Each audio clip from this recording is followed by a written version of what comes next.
E aí pessoal, tudo certo? Meu nome é João Pedro e hoje nós vamos ver a avaliação 2 da unidade curricular de microcontroladores, do curso Técnico Integrado em Eletrônica da 8ª fase.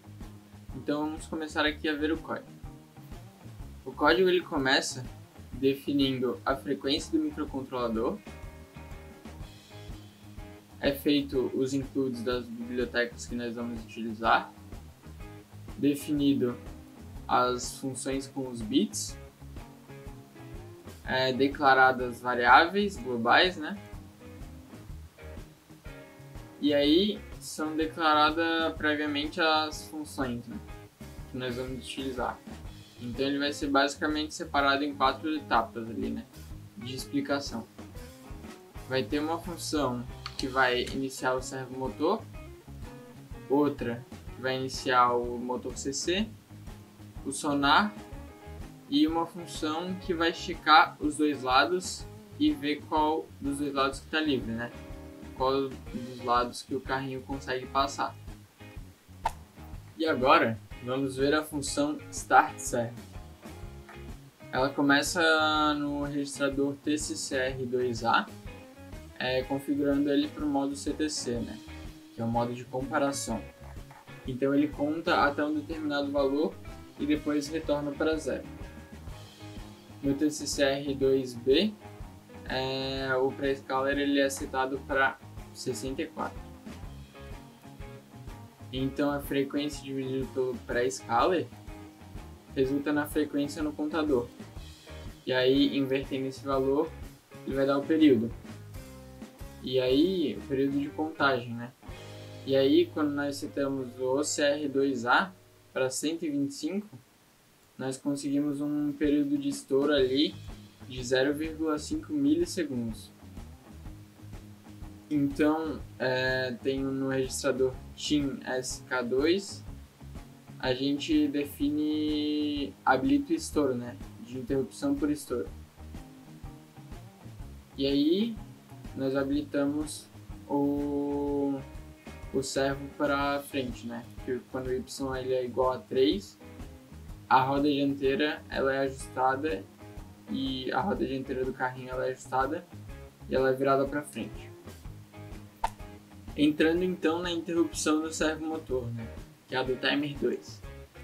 Ele vai incrementar 1 no valor x e se o valor x for igual a 40, ou seja, 40 vezes meio milissegundo, ele vai dar 20 milissegundos, que de acordo com o datasheet do servomotor é o período do PWM, né? Que é o 20 segundos. Então ele vai setar o bit PB2. Então, no final dos 20 segundos, ele vai setar o PB2. E aí vai passar o x para zero. Então ele vai retornar na contagem. E se o x for igual ao y, que é a nossa variável de controle, ele vai dar o clear bit, que seria quando acontece esse clear aqui. Agora vamos ver a função start DC motor, que vai ser começar o motor CC, né, de corrente contínua. Então, primeiramente, no TCCR0A, nós setamos ele como PWM não invertido, né? Nos pinos OC0A e OC0B. No caso aqui, a gente só vai usar o OC0A. E aí, no TCCR0B, nós ligamos o TC0 e setamos o pré-scaler para 64, né? E então, a variável de controle vai ser o OCR0A, ou seja, quando a gente quiser que o motor gire, o OCR0A ele vai ter que ser setado para mais ou menos ali uns 150, no mínimo, para o motor conseguir girar. E aí, se a gente quiser que ele fique parado, aí a gente só coloca para zero. E agora vamos para a função do sonar. No sonar, a gente utiliza o TCCR1B, setando ele com o pré-scaler de 64 ou seja, o pulso de clock de 4 microsegundos, e a interrupção de captura na borda de subida. Isso é bem importante. E o TIM SK1 habilita a interrupção por captura. Então, quando a interrupção é acionada, ele entra nessa lógica aqui. Primeiramente, ele inverte o bit ICS1, ou seja, ele vai inverter a borda de captura. Então, se ele está capturando a borda de subida, ele vai inverter para capturar a borda de descida. E aí, caso ele esteja na borda de subida, ele vai entrar nesse if. E aí a contagem inicial vai ser igualada ao valor de ICR1. E caso seja a borda de descida, a contagem final vai ser igual o ICR1 menos a contagem inicial. E, portanto, nós conseguimos calcular a distância. Essas foram as 3 primeiras funções start. E aí agora, vamos dar primeiro uma olhadinha no main, né? Que é a função principal. No main, a gente habilita todas as portas como saída e a porta PB0 como entrada. Todas as portas com o pull-up ligado no porte B, né? No porte D também. E no DDR-D, nós habilitamos todas as portas como saída. As interrupções são ligadas. Cada uma daquelas funções citadas anteriormente, elas são chamadas aqui, né? E aí entra nesse laço infinito. No começo do laço, ele retorna o carrinho na direção original, né? Que é a direção reta. Ele envia um comando de trigger do sonar para ver a distância entre o carrinho e algum obstáculo. Ele dá o delay para o sonar enviar a mensagem e receber a mensagem de volta. E aqui vai ser a lógica para decidir se o carrinho ele vai ou não se chocar em algum objeto, né?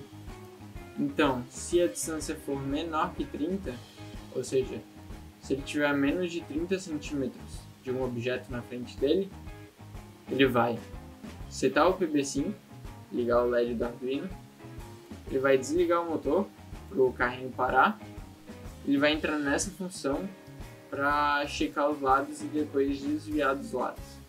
Nós vamos ver logo em seguida. E caso não tenha nenhum objeto a menos de 30 centímetros, ele vai ir para essa parte aqui. Então ele vai dar o clear bit, vai desligar o LED do Arduino e vai ligar o motor. Agora vamos ver a função check sides. Primeiramente, ele começa direcionando a roda dianteira do carrinho para a esquerda. Dá um delay e dá o comando de trigger de sonar. Dá mais um delay para que o comando tenha tempo de ir até o objeto e retornar. Então, ele aloca o valor da distância para a distância da esquerda. Nesse código foi implementado um modo debug, só para que nós conseguimos ver. Nesse código foi implementado um modo debug, só para que a gente conseguisse ver visualmente o LED piscando, quando a distância fosse maior que 40, né? Ou seja, o objeto estaria mais longe. Ele dá um delay de 3 segundos e vai para essa mesma função, só que para a direita, né? Vira para a direita, dá um delay, dá o trigger do sonar, mais um delay para o sonar processar e aloca o valor da distância para a distância da direita. E aí então vem as comparações para decidir qual lado que o carrinho vai virar. Se a distância da direita for maior do que 40 centímetros, ele vai virar para a direita, vai ligar o motor, vai dar um delay para o carrinho dirigir, vai virar à esquerda, vai dar um delay para o carrinho dirigir, aí depois ele vai desligar o motor e vai setar para zero a variável stack. E aí ele faz o mesmo funcionamento, só que para a esquerda, né? E se as duas distâncias forem menor do que 30 centímetros, ele vai piscar o LED 3 vezes e aí vai dar um incremento na variável stack. E caso essa variável stack seja maior que 1, ou seja, se ele tiver entrado duas vezes nesse laço aqui, nesse if, ele vai direcionar o carrinho para frente e vai entrar no loop infinito, piscando o LED mais rapidamente. E essa era a parte do código. Então vamos agora para a simulação na vida real.